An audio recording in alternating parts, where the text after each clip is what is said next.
El 25 de febrero de 2013, el gobierno del entonces presidente Enrique Peña firmó el decreto por la promulgación de la reforma constitucional en materia educativa. Con ella, el Estado mexicano pretendía una transformación en nuestro país. Además, se establecieron diversas reformas a los artículos 3 y 73 y se adicionó una nueva fracción a ese artículo 3. Una de las 5 metas prioritarias que el gobierno de la República se ha trazado es lograr un México con educación de calidad para todos. Una reforma educativa de fondo como la que hoy se promulga solo podría prosperar con el apoyo del Poder Legislativo, las entidades federativas, los partidos políticos y de manera especial el de la sociedad mexicana. Reforma al artículo 3 y 73 se desprenden unas leyes secundarias que son altamente nocivas para el magisterio, como es la ley del servicio profesional docente, y tenemos entonces que ya no estamos en el artículo 123 constitucional, apartado B, como todos los trabajadores del Estado. Yo en lo personal pues siento que la reforma de Enrique Peña Nieto se concentró en mermar los derechos laborales de los trabajadores. Durante el pasado sexenio, el Sistema Nacional de Evaluación Educativa, coordinado por el Instituto Nacional para la Evaluación de la Educación, fue el encargado de calificar, de evaluar los resultados en materia educativa en los niveles preescolar, primaria, secundaria y media superior. Además, mediante la Ley General del Servicio Profesional Docente, se modificaron las reglas de ingreso y la promoción a funciones directivas o de supervisión en la educación básica y media superior. Una reforma para la que se destinaron 2,000 millones de pesos en propaganda, pero que no obtuvo los resultados que se esperaban. Y en aquel tiempo decíamos que ni era reforma ni era educativa, o sea que era más bien una contrarreforma, o sea que iba en contra de los avances que se había logrado en el ámbito educativo. La reforma fue hecha para someter al magisterio, para tener un control político. Abrimos las rendijas. Otra reforma educativa.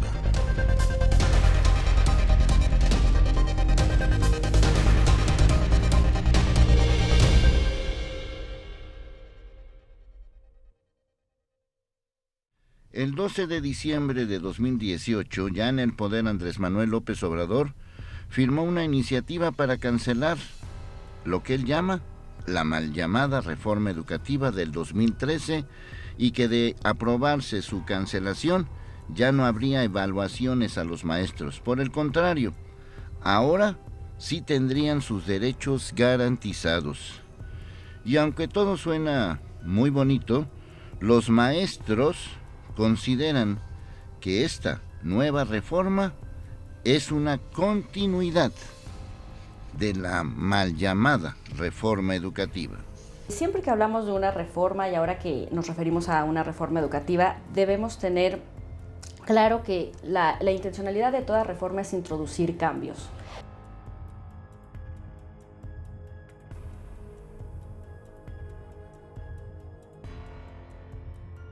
Estos cambios tendrán que ser siempre estructurales o sistémicos, ¿no? Ya sea desde las estructuras o de cómo opera el mismo sistema que se quiere reformar, pensando en materia educativa con mejoras en los profesores, en las escuelas, en los alumnos y por lo tanto para obtener cambios en los resultados, ¿no? Sobre el tema de enseñanza-aprendizaje.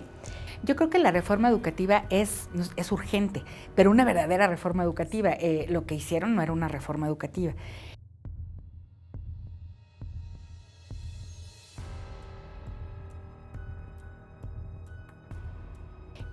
Lo necesario en relación a la evaluación del desempeño, yo creo que era muy importante, pero yo creo que algo que no fue atinado en ese momento y que se está tratando de resarcir con la nueva el nuevo planteamiento, tiene que ver en que no fueron escuchados los profesores, o sea, no fue una reforma hecha con los profesores y con los padres de familia también, ¿no?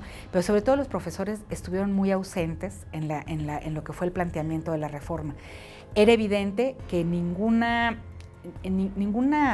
cambio, ninguna transformación en el modelo educativo o en la organización del sistema nacional educativo puede suceder sin la voz de los profesores. O sea, eso es imposible. El sentir de los profesores es que fue una reforma impuesta que respondía a compromisos del país con la Organización para la Cooperación y el Desarrollo Económico, lo que conocemos como OCDE o bien OCDE, que sugiere la evaluación para premiar o castigar contemplando su despido. Además, abría la puerta a la privatización de la educación. Para empezar, fue una reforma aprobada al vapor, sin lectura por parte de los legisladores. Se entregó y en cuestión de horas, que ni el lector más ávido hubiera podido terminar solo de leerla, menos de analizarla, fue aprobada, fast track.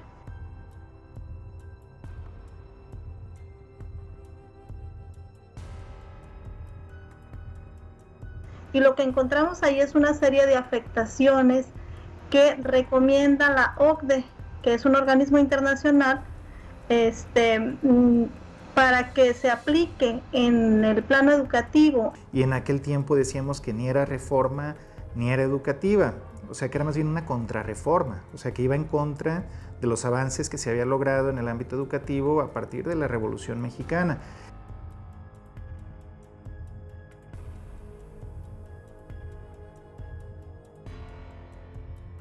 Corresponde a un ciclo neoliberal de reformas constitucionales que buscan, por encima de todas las cosas, la privatización de los bienes públicos, que la educación sí tiene que cambiar, sí tiene que mejorar. No es cierto que todos los maestros busquemos únicamente recuperar nuestros privilegios y quedarnos ahí en nuestra zona de confort, como dicen. O sea, estamos conscientes de la necesidad que hay de transformar la educación. Los maestros señalan que la reforma violó sus derechos laborales y no solo eso, tampoco marcaba pautas en materia de enseñanza ni cómo acabar con la desigualdad y el rezago educativo. Porque tenía puras cuestiones laborales que implicaba ir en contra de los derechos adquiridos por los maestros.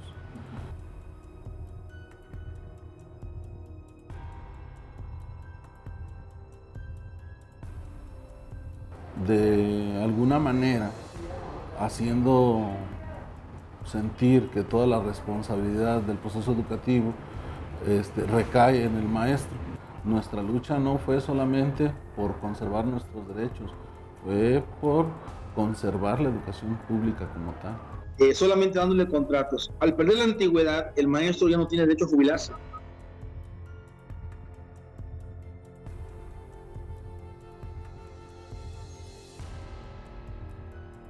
El maestro solamente con un finiquito, aún así teniendo 20 a 30 años de servicio, de esa manera quedaba en total defensión del maestro. Cuando tú, como maestro, dejas toda tu vida en las aulas. La reforma se concentró en el tema educativo de carácter punitivo, de castigo, de premiación, todo hacia los profesores a quienes no se les respetó la plaza base por estar sujetas a los resultados que arrojaban las evaluaciones a las que fueron sometidos. Se nos somete a evaluaciones punitivas en las que tienes que estar comprobando ciertas habilidades o conocimientos por periodos de tiempo con caducidad, es decir, el maestro que fue excelente hoy, dentro de 4 años, podría no serlo, según lo que esta ley establece, y entonces ya deja de ser importante la antigüedad, las relaciones comunitarias, el que desarrolla el maestro en sus escuelas. En datos del INEGI y de la Secretaría de Educación Pública, se sabe que en el país hay cerca de 26 millones de alumnos, 980,000 docentes y casi 208,000 escuelas. De esta última cifra, 180,000 aproximadamente son públicas. Hasta la fecha, todavía el SUACOBAEC tiene 105 profesores que fueron despedidos por no someterse a esa mal llamada evaluación punitiva. Somos la organización y el estado que más cesados tiene a nivel nacional. Ningún otro estado tiene más cesados que nosotros. Desde marzo de 2016 fueron despedidos estos 105 maestros, que eran de los mejores maestros que teníamos, sin demeritar a los demás, pero finalmente eran maestros que en gran número tenían maestrías, publicaciones, ya sea libros o en revistas especializadas, premiados, preparados.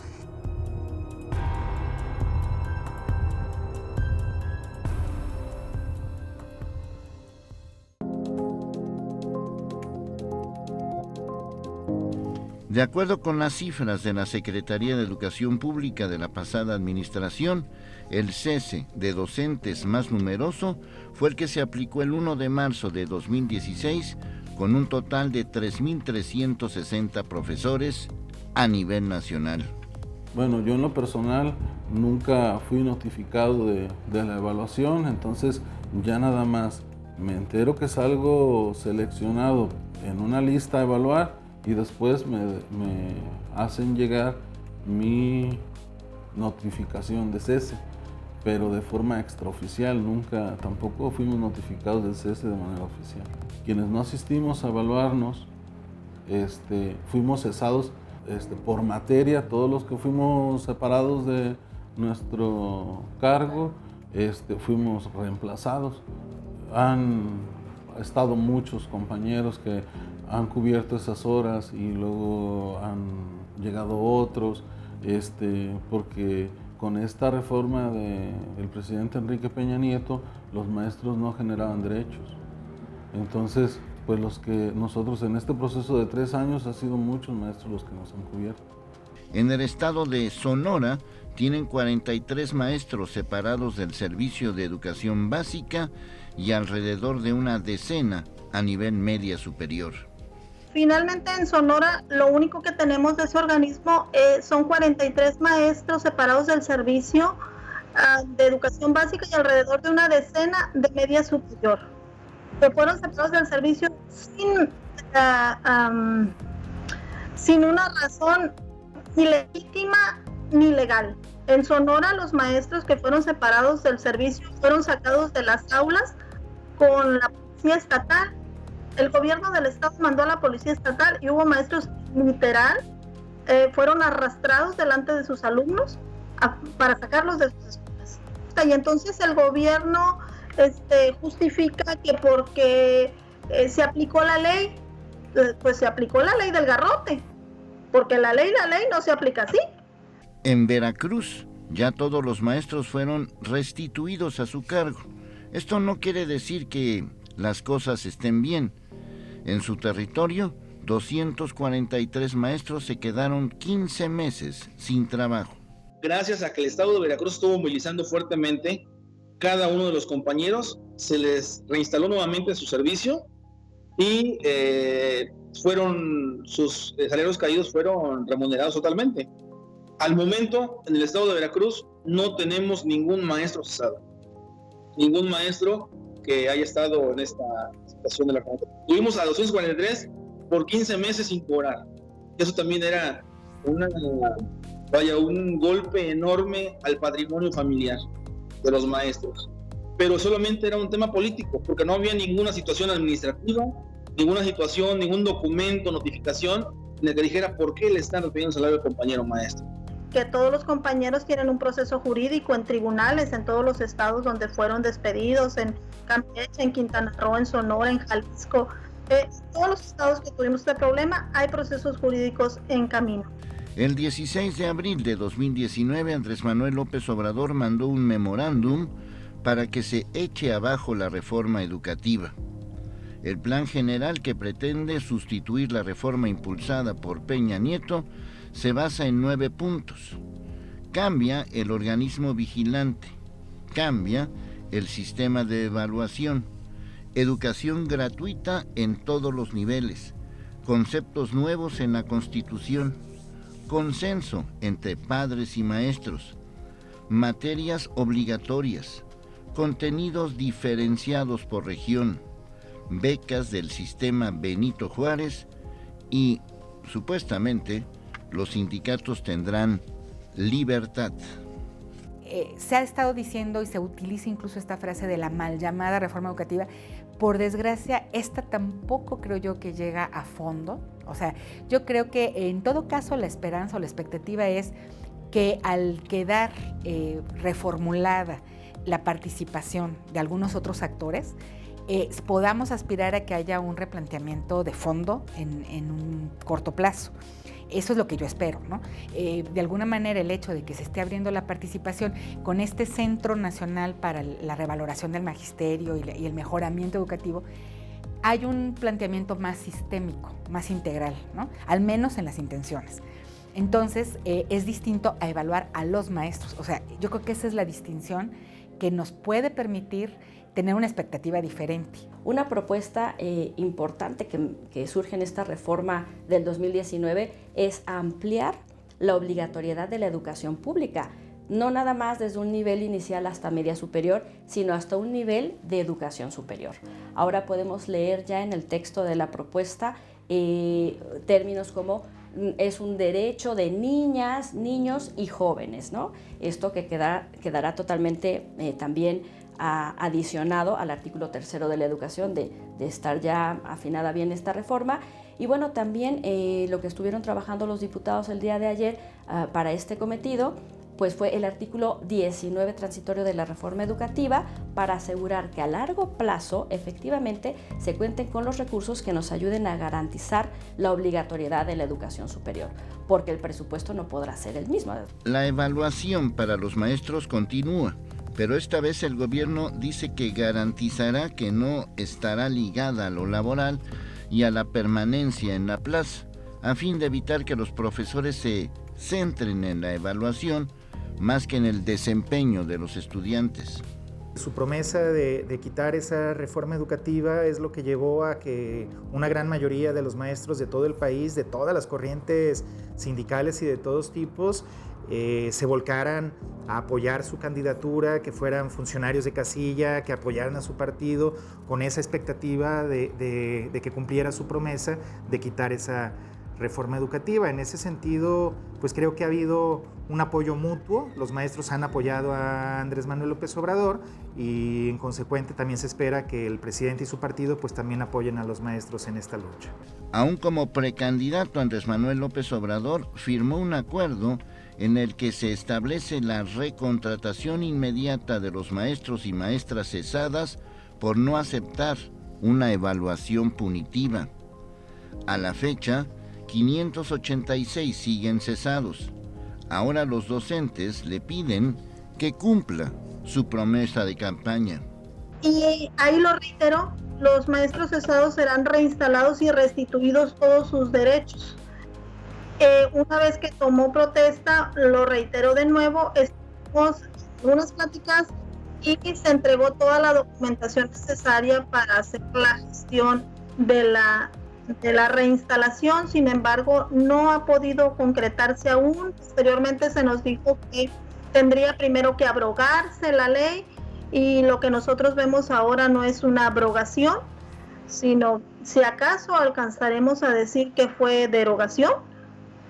En una abrogación estamos hablando de que totalmente se desecha una ley para construir una nueva, y lo que nosotros vemos ahora es una ley que no está cumpliendo con esas expectativas y que bueno, podría llamarse derogación si acaso. Y los compañeros cesados pues siguen ahí, en la ignominia, casi olvidándose la promesa de campaña.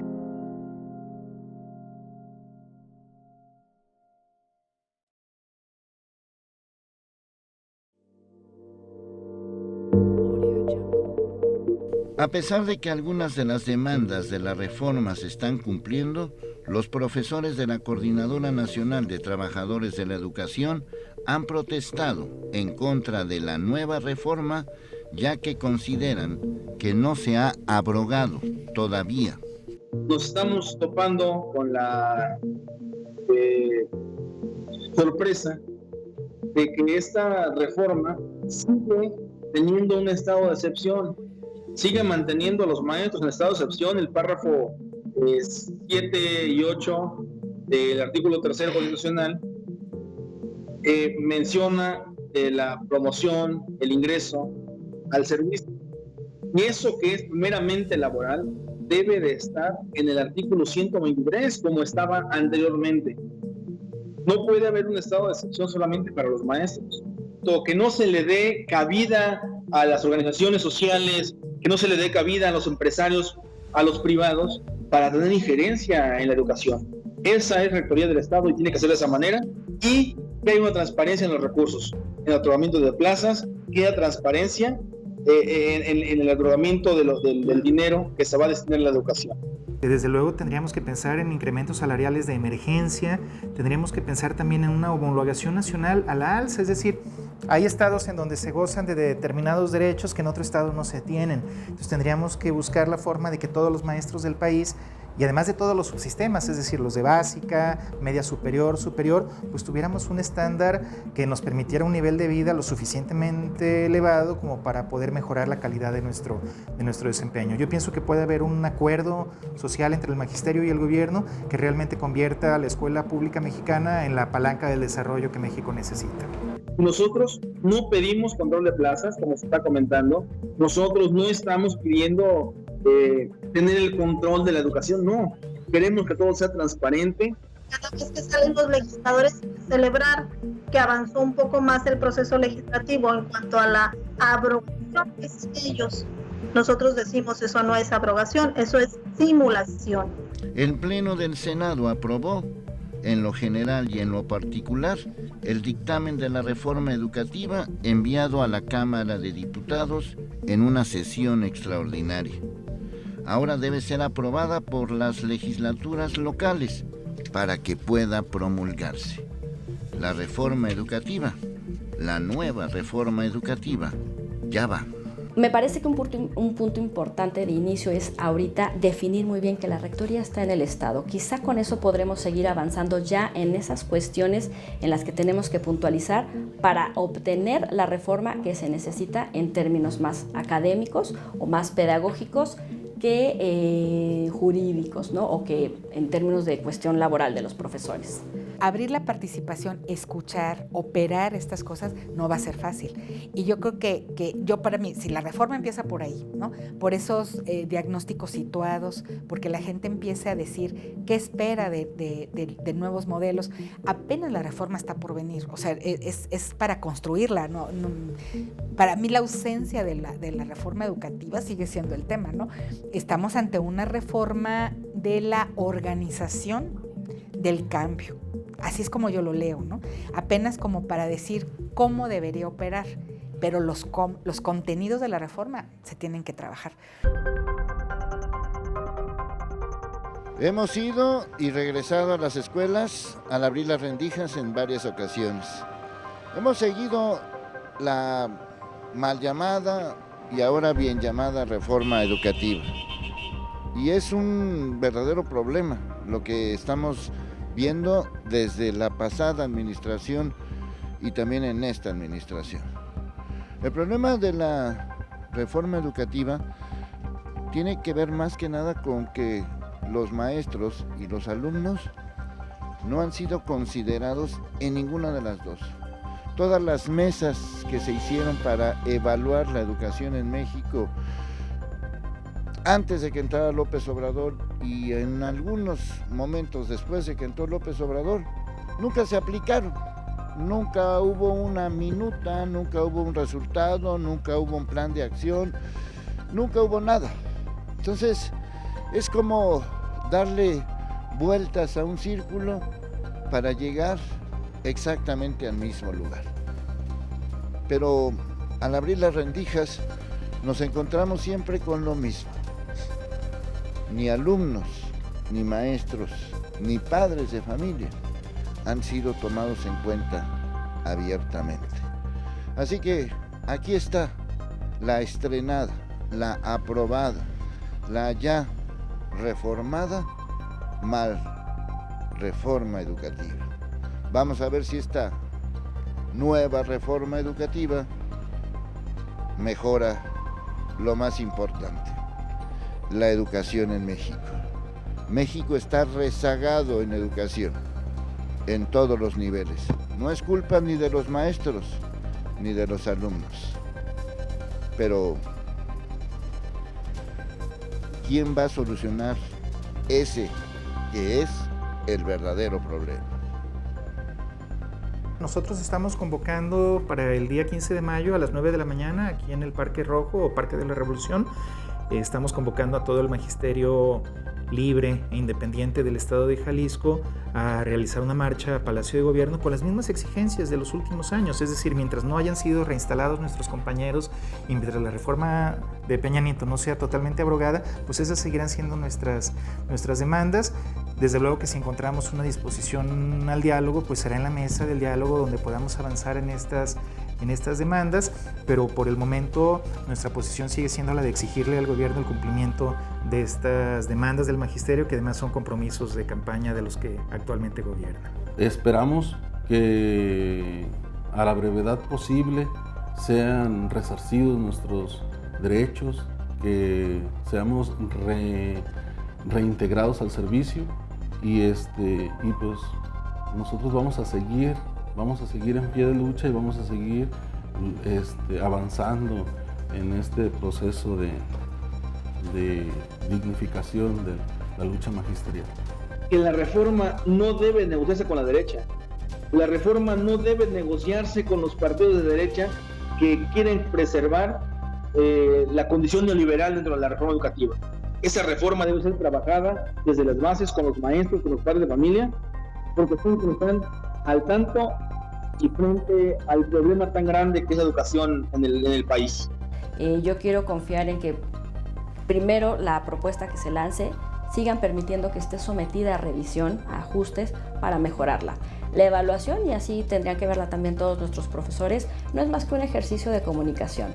Efectivamente no tiene que ser punitiva, no tiene que generar un temor, un descontento, tiene que ser un ejercicio de comunicación. Entonces, si estas propuestas de reforma las pueden seguir sometiendo a evaluación, pero ya con estrategias claras que se implementen, evaluar esos resultados, analizarlos para ver qué se propone, estaremos yendo por buen camino. Si seguimos caminando como al tanteo, el panorama no puede ser favorecedor.